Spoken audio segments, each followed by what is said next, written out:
Bonjour à toutes et à tous, c'est les amis 25 et aujourd'hui on se retrouve pour un épisode de On en parle et aujourd'hui nous allons parler bien de la série animée Your Friendly Neighborhood Spider-Man ou en VF, ce qui donne votre fidèle serviteur Spider-Man, série du coup animée qui est sortie sur Disney Plus durant un mois avec un rythme de diffusion qui personnellement a été très plaisant. Il y a eu deux premiers épisodes la première semaine, ensuite 3 et 3 pour les semaines 2 et 3 et pour la quatrième semaine du coup aujourd'hui, si vous regardez le jour de sa sortie, la vidéo, il y a eu les deux derniers épisodes et du coup 10 épisodes de 25 minutes environ et pour le coup c'était un pur plaisir cette série animée, ça faisait déjà longtemps que j'avais pas regardé une série animée Spider-Man, la dernière étant Marvel's Spider-Man de 2017, enfin c'est la série qui date de 2007 mais je l'ai regardée bien plus tard. Sinon, ah si, il y a eu Spider-Man Unlimited, je crois, début d'année dernière. Mais sinon, c'est tout. Pour le coup, ça faisait longtemps. Un an, j'ai l'impression que ça faisait beaucoup pour moi. Mais finalement, pas trop, j'ai l'impression. Donc, c'est quoi déjà cette série? Pour ceux qui ne connaissent pas, cette série va retracer les premiers pas de Peter Parker dans un euh, dans un style visuel comme dans les premiers comics, chose qui n'a pas été énormément appréciée de ce que j'en vois et de ce que j'ai entendu. Mais personnellement, j'ai beaucoup apprécié ce style visuel là, j'aime bien, c'est différent des autres séries qu'il y a eu. Et j'ai pas vu de gros inconvénients à ça. Concernant ce qui s'y passe en règle générale, si vous avez regardé d'autres séries animées Spider-Man, ça reste plus ou moins dans la même vibe, sauf que la série animée prend des événements qui se sont déroulés dans le MCU, comme par exemple la Civil War qu'il y a eu, ou bien les accords de Sokovie, etc. etc. Sauf que du coup, si vous... En plus, ça avait été montré, mais dans le MCU, c'est Iron Man qui part chez Peter pour l'engager, on va dire, ou parler avec lui. Sauf que dans cette série, c'est Norman Osborn qui prend ce rôle-là. Et du coup, Peter va être intégré à la société Oscorp pour travailler et faire un stage là-bas. Et à cela va du coup s'ajouter sa vie de Spider-Man, sa vie d'étudiant et sa vie privée et personnelle. Du coup, tout cela fait un petit mix. Et pour le coup, c'était vraiment kiffant. Les épisodes sont vraiment très sympas. Il n'y a pas de moments chiants ou assez longs. Ça dure que 10 épisodes en plus, donc il n'y a pas d'épisodes de creux. Enfin, des épisodes qui sont moins intéressants que d'autres, en tout cas pas selon mes souvenirs que j'ai. Les personnages secondaires sont très cool. J'ai beaucoup aimé Nico, qui est un personnage que je n'avais pas beaucoup connu auparavant. C'est une fille qui est dans la série la meilleure amie de Peter. Et on en apprendra, je pense, un peu plus sur elle. Je sais déjà sa véritable identité, on va dire. Mais potentiellement qu'on en apprendra bien plus sur elle dans la saison 2 qui d'ailleurs je ne sais pas quand est-ce qu'elle sort. Potentiellement que ça sortira en 2027 vu que l'animation ça prend du temps. En tout cas j'espère que ça sortira vite parce que que j'ai envie de regarder la suite. Et à l'heure actuelle il y a 2 saisons de sûr qui vont être faites et la troisième est en production. Donc dès que la 3 sera validée il y aura du coup officiellement 3 saisons, mais pour le moment c'est que 2.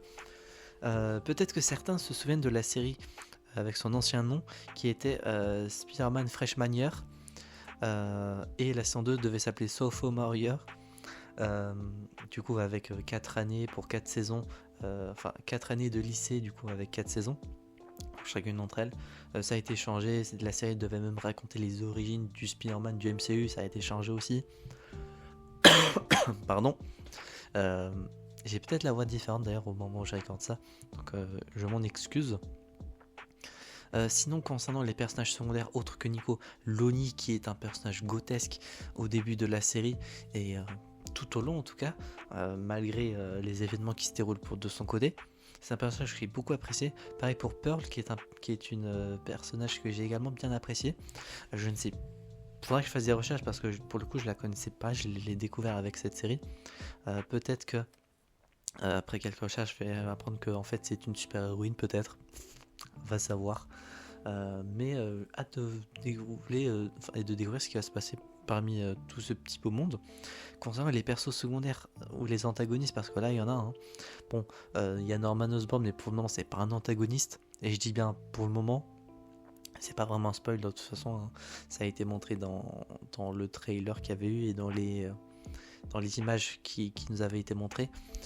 Sinon il y a le docteur Otto Octavius qui est présent un petit peu, à petite dose, mais qui est un petit peu présent également, et que l'on découvrira, je pense, plus dans la saison 2.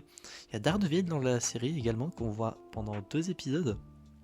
C'est très plaisant de voir du Daredevil. Donc voilà. Il y a également le Doctor Strange, et ça, j'ai pas fait gaffe si c'était la même voix que l'acteur. Potentiellement. J'ai pas fait attention à ça. Mais personnage très cool également. Et qui, à un moment, je vais pas spoiler parce que ça se déroule à la fin, il se passe quelque chose, je ne m'y attendais pas, et franchement c'était très très cool. Je m'attendais pas à ça, c'était plaisant. Et vous découvrirez ça de toute façon en regardant la série qui est dispo sur Disney+. J'ai pas oublié de préciser, mais ça me semblait un peu logique. Sinon, très cool, vraiment hâte. Le Scorpion aussi qui est présent dans la série et qui est un personnage qui est bien développé par rapport à des méchants qu'on aurait pu avoir dans d'autres séries animées, qui a son petit moment de gloire, on va dire. Mais pour le coup, la série, je l'ai trouvé très très sympa. Le style visuel ne m'a absolument pas dérangé. Chaque fin d'épisode, il y a un cliffhanger qui tease ce qui va arriver pour l'épisode d'après. Donc franchement c'était giga plaisant à regarder. À chaque fois j'avais hâte d'être mercredi pour regarder les épisodes, et c'était trop bien. Ça faisait longtemps que j'attendais pas un jour de la semaine pour regarder quelque chose comme ça. Et j'espère que la saison 2, comme dit, sortira bientôt. Il n'y a pas de scène post-crédit à la fin pour ceux qui voudraient savoir. À chaque fin d'épisode j'ai vérifié. Voilà.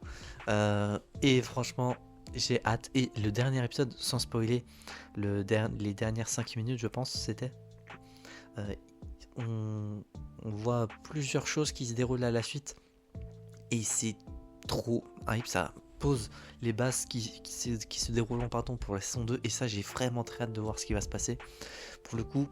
J'ai vraiment hâte de voir. Et je me répète beaucoup dans cette vidéo, mais pour le coup c'est la hype qui parle, et j'espère que la saison 2 sortira assez rapidement. Voilà, j'espère du coup, et d'ailleurs pour la note sur 10, avant que j'oublie, ça serait con, pour votre fidèle serviteur Spider-Man, ça va être 9,5 sur 10 pour cette série animée. J'espère du coup que cet épisode dont on en parle vous aura plu. Si c'est le cas, n'hésitez pas à vous abonner, à mettre un petit pouce bleu, à mettre en commentaire votre avis sur la série si vous l'avez vue, sans spoiler bien évidemment, sinon votre commentaire sera supprimé. Et si vous n'avez pas vu la série, est-ce que vous comptez la regarder, et si vous avez un avis, n'hésitez pas à le donner, comme ça on pourra comparer nos avis. Je sais que par exemple certains n'ont pas du tout apprécié le style visuel, alors que personnellement ça m'a pas du tout dérangé. Donc voilà, on se retrouve donc, j'espère, la prochaine fois pour de prochaines aventures. C'est Vegan5 et je veux dire enjoy.